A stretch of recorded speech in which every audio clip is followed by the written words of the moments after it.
सोमनाथ में आज नए सर्किट हाउस का उद्घाटन करेंगे पीएम मोदी। सुबह 11 बजे सभा को भी संबोधित करेंगे पीएम। उत्तर प्रदेश में चुनाव प्रचार रथ को आज रवाना करेंगे सीएम योगी। राज्य के सभी 403 विधानसभा में जाएंगे प्रचार रथ। योगी सरकार के 5 साल के कामकाज का प्रचार होगा। यूपी अध्यक्ष जेपी नड्डा आज यूपी के दौरे पर आगरा और बरेली में पार्टी नेताओं के साथ बैठक करेंगे। सुबह 11 बजे प्रेस कॉन्फ्रेंस करेंगे। बरेली में डोर टू डोर चुनाव प्रचार करेंगे बीजेपी अध्यक्ष। पार्टी के लिए लोगों से वोट मांगेंगे जेपी नड्डा। सीएम योगी के खिलाफ गोरखपुर से समाजवादी पार्टी की शुभावती शुक्ला होंगी उम्मीदवार। कल ही पार्टी में शामिल हुई हैं शुभावती शुक्ला।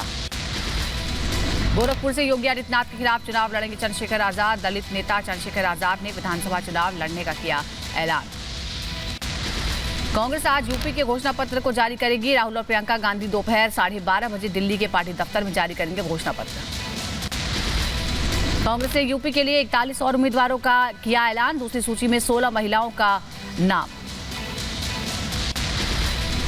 उत्तर प्रदेश में दूसरे चरण के लिए चुनाव के लिए आज दाखिल होंगे पर्चे। 9 जिलों की 55 सीटों पर 14 फरवरी को दूसरे चरण में होगा मतदान। यूपी के मैनपुरी से चुनाव लड़ेंगे अखिलेश यादव। करहल विधानसभा सीट से बनाया गया प्रत्याशी समाजवादी पार्टी का गढ़ है मैनपुरी। अखिलेश के चुनाव लड़ने पर डिप्टी सीएम केशव प्रसाद मौर्य ने कसा तंज। कहा अखिलेश ने चुनाव लड़ने के लिए दिखाया साहस, लेकिन यूपी में नहीं चलेगी साइकिल। उन्होंने चुनाव लड़ने का साहस दिखाया। उनकी हिम्मत नहीं पड़ रही थी चुनाव लड़ने की।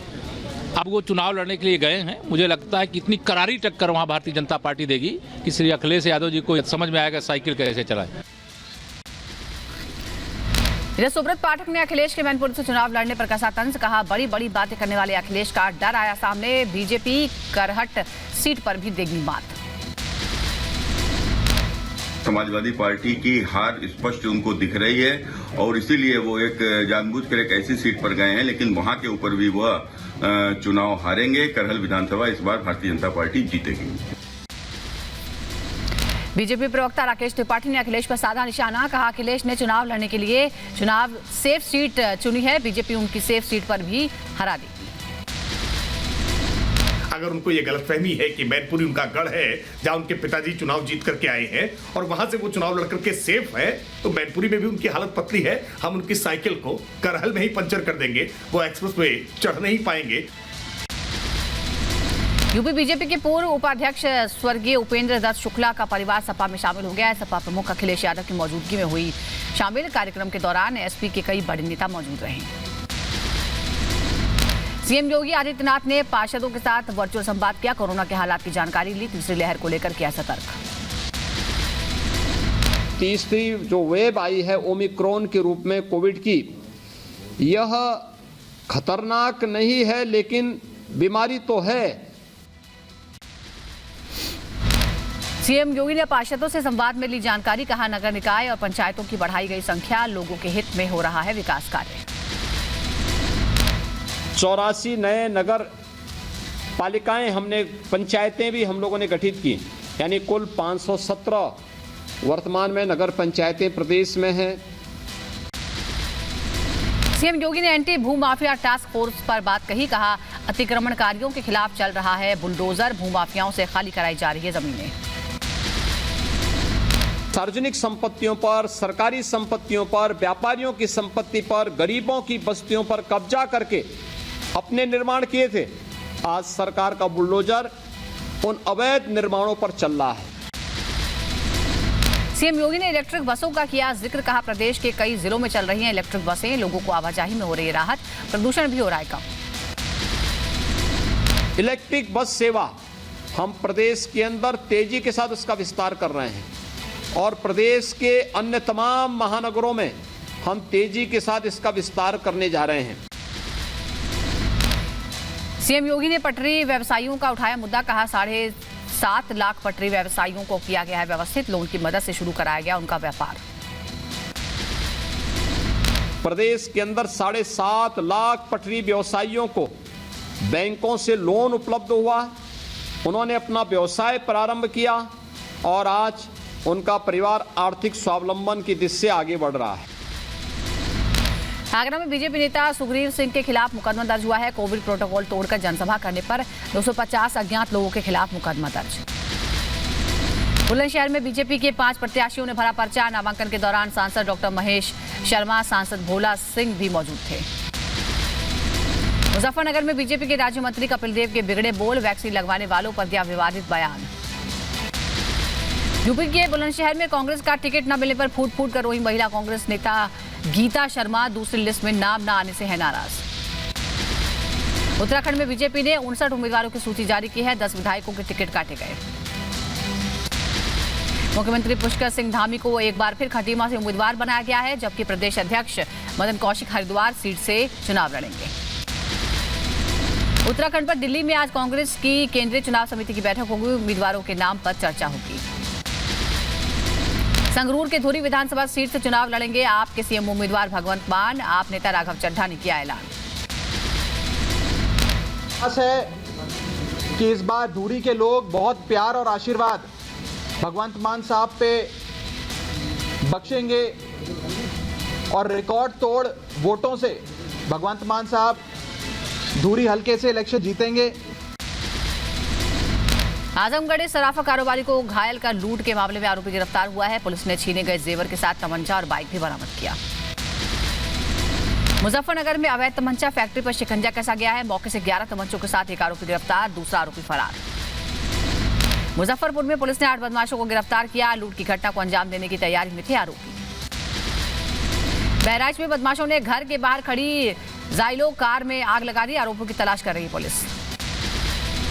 रायबरेली में हत्या के मामले में पुलिस ने 2 सुपारी किलर्स को गिरफ्तार किया। मास्टरमाइंड की तलाश में छापेमारी, बैंक अधिकारी की गोली मारकर हुई थी हत्या।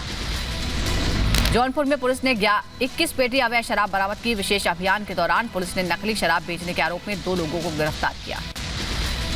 मुजफ्फरनगर में ज्वेलरी शोरूम में आग लगने से हड़कंप मच गया। आग से लाखों का नुकसान, दमकल विभाग ने आग बुझाई। एटा में पुलिस ने चेकिंग के दौरान 4,20,000 रुपए बरामद किए। पूछताछ में संतोषजनक जवाब न मिलने पर पुलिस ने पैसों को किया सीज। राजस्थान के श्रीगंगानगर में अस्पताल पर फायरिंग से दहशत, अज्ञात बदमाशों ने बरसाई गोलियां। पुलिस ने मौके पर पहुंचकर जांच शुरू की। श्रीगंगानगर के सूरतगढ़ में सड़क हादसे में 3 लोगों की मौत हो गई। धुएं की वजह से हाईवे पर 2 गाड़ियों में आमने सामने की टक्कर हो गई। जौनपुर में प्रशासन ने चुनाव से पहले बढ़ाई सुरक्षा। पुलिस ने शहर के कई इलाकों में किया फ्लैग मार्च। ग्रेटर नोएडा में मोटरसाइकिल चोरी करने वाले गैंग का भंडाफोड़। पुलिस ने 3 आरोपियों को गिरफ्तार किया। 20 मोटरसाइकिल, 3 तमंचे, 6 कारतूस बरामद। आगरा में सड़क की मांग को लेकर लोगों ने किया प्रदर्शन। ग्रामीणों ने सड़क नहीं तो वोट नहीं का लगाया बोर्ड। मऊ में इंटरसिटी एक्सप्रेस ट्रेन में बम की सूचना मिलने से हड़कंप मच गया। सूचना मिलते ही आरपीएफ ने ट्रेन में चेकिंग की। अज्ञात व्यक्ति ने फोन पर दी थी सूचना। मध्य प्रदेश के धार में 3 साल की बच्ची पर कुत्तों ने हमला कर दिया। इलाज के दौरान अस्पताल में बच्ची ने तोड़ा दम। इंडिया गेट पर 50 साल से जल रही अमर जवान ज्योति का राष्ट्रीय युद्ध स्मारक पर जल रही लौ में आज होगा विलय। प्रधानमंत्री नरेंद्र मोदी 25 फरवरी 2019 को राष्ट्रीय युद्ध स्मारक का उन्होंने उद्घाटन किया था। असम मेघालय के मुख्यमंत्री ने अमित शाह से मुलाकात की। दशकों पुराने सीमा विवाद पर सहमति पर गृह मंत्री को दी जानकारी। मध्य प्रदेश में सीएम आवास के बाद दिग्विजय सिंह का धरना। किसानों की समस्याओं पर समय न मिलने पर सीएम आवास के बाहर दिया धरना। Agusta Westland helicopter deal case के आरोपी ने दाखिल की जमानत याचिका। क्रिश्चियन मिशेल जेम्स ने दिल्ली हाई कोर्ट में जमानत याचिका दाखिल की। जम्मू कश्मीर पुलिस को मिली बड़ी कामयाबी। बड़गांव से लश्कर का एक सक्रिय आतंकी गिरफ्तार। आतंकी के पास से हथियार, गोला बारूद और अन्य आपत्तिजनक सामान जब्त। अमृतसर सेक्टर में बीएसएफ ने नाकाम की तस्करी की कोशिश। पाकिस्तान ड्रोन पर फायरिंग कर भगाया। सुरक्षा एजेंसियों को भी दी गई जानकारी। पंजाब के अमृतसर में बीएसएफ को मिली बड़ी कामयाबी। भारत पाकिस्तान सीमा के पास से 8 किलोग्राम हेरोइन जब्त। अंतर्राष्ट्रीय बाजार में 40 करोड़ बताई जा रही है हेरोइन की कीमत। दुनिया में देखी जा रही है कोरोना की चौथी लहर। एक हफ्ते में हर दिन सामने आ रहे हैं 29 लाख मामले। अफ्रीका में हर घर में कोरोना का मरीज।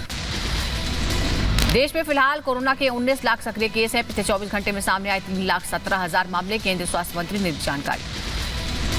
कर्नाटक में नई थम रही कोरोना की रफ्तार। 24 घंटे में 47,754 नए केस सामने आए। कोरोना से 29 लोगों की जान गई। मुंबई में थमी कोरोना की रफ्तार। 24 घंटे में सामने आए 5,708 नए केस, 12 लोगों की जान गई। दिल्ली में कोरोना का कहर जारी है। 24 घंटे में सामने आए 12,306 नए केस। कोरोना से 43 लोगों की जान गई। केरल में कोरोना का संक्रमण बढ़ा, 24 घंटे में सामने आए 46,387 केस। केरल में कोरोना के 32 लोगों की मौत हुई। गोवा में कोरोना का कहर जारी है, 24 घंटे में 3,728 केस आए। कोरोना से 9 लोगों की जान चली गई। यूपी में नहीं थम रहे हैं कोरोना के मामले, 24 घंटे में 18,554 केस आए हैं। यूपी में कुल 97,329 सक्रिय केस।